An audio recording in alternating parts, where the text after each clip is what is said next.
The Boise State Broncos have yet to claim a Mountain West title this decade. Their last Mountain West title came all the way back in 2019, but Broncos fans are asking themselves, why not us in 2023? And in my opinion, you guys are the favorites right now to win the Mountain West Conference. You have a lot of returning pieces offensively, a defense that, while has to replace a lot up front, should still be pretty solid as well, and Coach Andy Avalos. And this program knows what it takes to get to the big stage and to be able to win on the big stage as well. Will Boise State end up winning the Mountain West Conference for the first time this decade, or is this program still going to be searching for that Mountain West championship? What's up, Tailgaters? My name is Tailgate Nate, and welcome to my channel, previewing and predicting all 133 FBS level college football teams this summer. Guys, it means I'm doing your favorite teams, so hit the subscribe button and ring the bell so you know when that video gets uploaded, but there are more ways than that you can always support my channel. Hey, you're doing one way right now by watching the video, which I appreciate very, very much, and you can do more by liking, commenting, sharing, really anything else you guys are willing and able to do. I will accept, I will appreciate. Thank you guys so much for the support on the channel this summer. Hey, we are done with 2 Group of 5 conferences. Our third one starts today. It's the Mountain West Conference, and we're going to start off with, of course, the biggest brand, the biggest name out of this conference, the Boise State Broncos. How do we do preview predictions around here? Well, we're going to go through a roster overview and look at who the team lost, who's coming back, and who's coming in through the transfer portal and recruiting class, as well as taking a look at the 2023 Bronco football schedule, and we'll give it a game-by-game preview and prediction. So without further ado, here are the Boise State Broncos for 2023, starting out with, of course, the most important position on the field. It is the quarterback position. Hank Bachmeier, I guess I'll start with Sam Vidlak.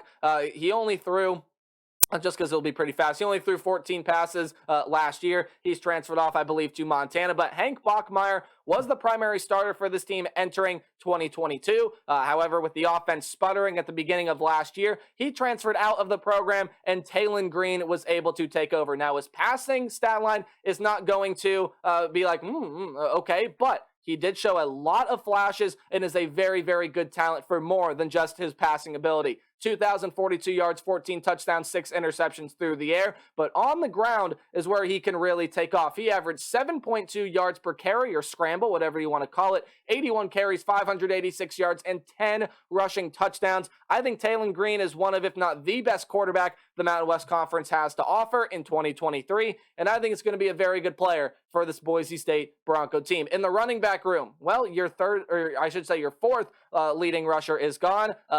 Yan Noah, 133 yards for him last year. But this is one of the best 1-2 punches at running back in the Group of 5. Could be the best, and it might be a top 10 running back room in the entire country, as George Halani and Ashton Jaunty, both of them are coming back. Both of them together, around 370 carries, almost 2,000 yards, and 17 combined touchdowns, 10 to Halani, 7 to Jaunty. That is going to be a very, very effective 1-2 punch of the running back room returning for Boise State this year. And the returns don't stop there. In the wide receiver room, you do lose Davis Ketter. He was your 5th leading receiver last year, 221 yards and a touchdown for him. But your 1st through 4th leading receivers from last year, all of them come back. Latrell Caples, Billy Bowen, Stephon Cobbs, and Eric McAllister all return, combined for 14 receiving touchdowns last year. And you even get a boost to this wide receiver room and former 3-star out of high school and a 3-star transfer over from Colorado in Chase Perry. So you get a lot back in the wide receiver room, and you even add to it as well to help cushion the blow of Davis Ketter to this program. In the tight end room, you do take a pretty big loss here. Pretty good player in Tyneil Hopper is going to be gone. However, your leading receiver among tight ends last year was Riley Smith. He comes back. His backup will be Matt Lauder, who had 40 yards on 4 catches last season. On the offensive line, John Ojukwu is going to be gone, but this still is going to be one of the best offensive lines, I think, in the Mountain West Conference. Cade Beresford, Garrett Coran, Ben Dooley, and Mason Randolph, all of which are coming back to this team. Apologies for any mispronunciations I've said up to this point, and any ones I say beyond this point as well. Taking a look at this offense, I think it could be one of, if not the best, in the Mountain West Conference this season. You got a lot of returning talent and a lot of talent that could be all Mountain West caliber. When we take a look at the defensive side of the ball for the Boise State Broncos, well, the defensive line's going to have to replace a lot of production and a lot of talent. Scott Matlock is going to be gone with your 5th leading tackler, almost said 4th, your 5th leading tackler, 48 tackles.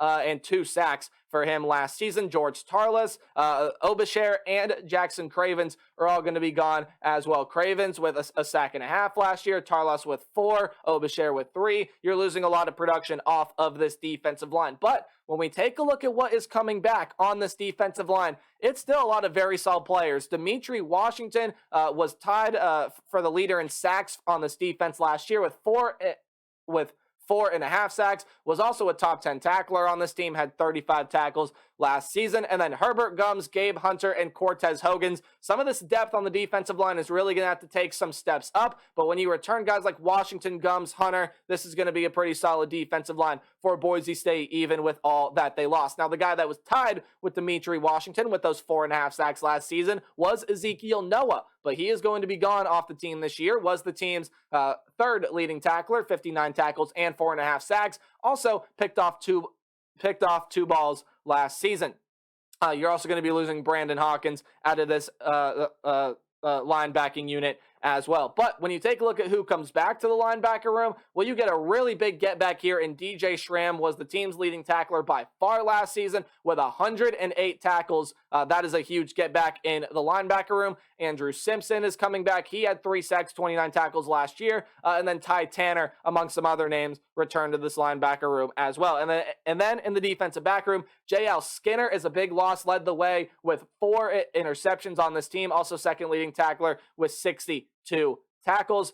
Caleb Biggers, Tyreek Jones, and Tyrick LaBeouf are some other names that leave this secondary, but Rodney Robinson was the team's 4th leading tackler, also had 3 interceptions last year. Alexander Tebner, Sei Oladipo, I will butcher this name, so I apologize profusely, but Kaunohi Kaniho, and then Jalen Clark will be coming back as well as sub community college JUCO transfers, Amarian McCoy, of which I believe to be the highlight of those transfers coming in. Your head coach is Andy Avalos, your offensive coordinator is Bush Hamden, and your defensive coordinator is Spencer Danielson. You can clearly see why this is going to be one of, if not the favorite, to win the Mountain West Conference this year. But now we got to take a look at the Broncos football schedule for 2023. Hey, any game at Green is going to be a game, or excuse me, I should start with this. Any game at home will be underlined, while any game on the road will be in italics, or, of course, the slanted text. Any game you see in green is the game I think the Broncos are easily going to be able to win. Any game in yellow is the game that, might be a 50-50 type game. Maybe it's an upset bid or a very close competitive game,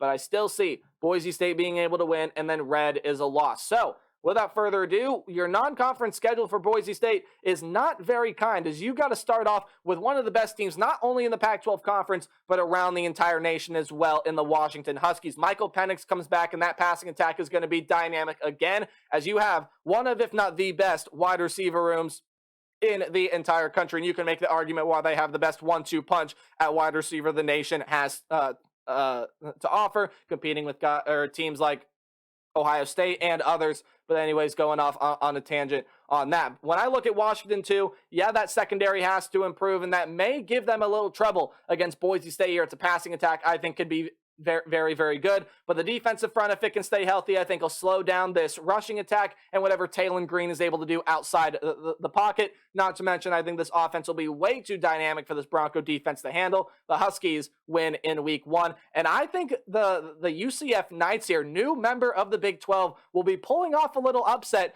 on the Blue Turf. It's the first home game for Boise State this season. And I got UCF being able to beat Boise State on the road. Now, these are two teams that I think you're going to have very dynamic offenses this season, and it definitely, I think, is going to come down to which team is going to be able to slow the other team down. These two teams played not too long ago, I believe. In 2021, it was in the Bounce House. UCF ended up taking home the win in that one. It was a crazy game. I think this one's going to be another crazy competitive game as well. I think UCF does maybe a little bit more defensively as the Broncos try to fill in some of those gaps on the defensive front. And UCF, in another close competitive game, pulls out a win on the road. But Broncos fans don't have to wait too much longer for their first win. North Dakota will be a win for the Boise State Broncos. Don't have to explain that one much further. But now you get into your first conference game of 2023, and it's a tough one on the road against the San Diego State Aztecs. However, this is a team that did lose a lot defensively. Now, the offense, it started to really get going last season. Now, not a team that is known for their offense, and they do have to replace some key players. I do not think their offense will be dynamic enough to slow down Boise State, and I think Boise State's offense may be a little too much for a defense that, while I still think is going to be really good this year, has to fill some of those gaps early on to play a good team like Boise State. So I think the Broncos on the road will get a close competitive win. But then you got to go on the road to play your final non-conference game, and I think Memphis is going to get the better of you here. Again, this is another very, very dynamic offense that Boise State is going to have to play. This defense getting tested in non-conference play, that is for sure. But Memphis on the offensive end with Seth Hennigan, a lot of weapons over there on that side of the ball. Yeah,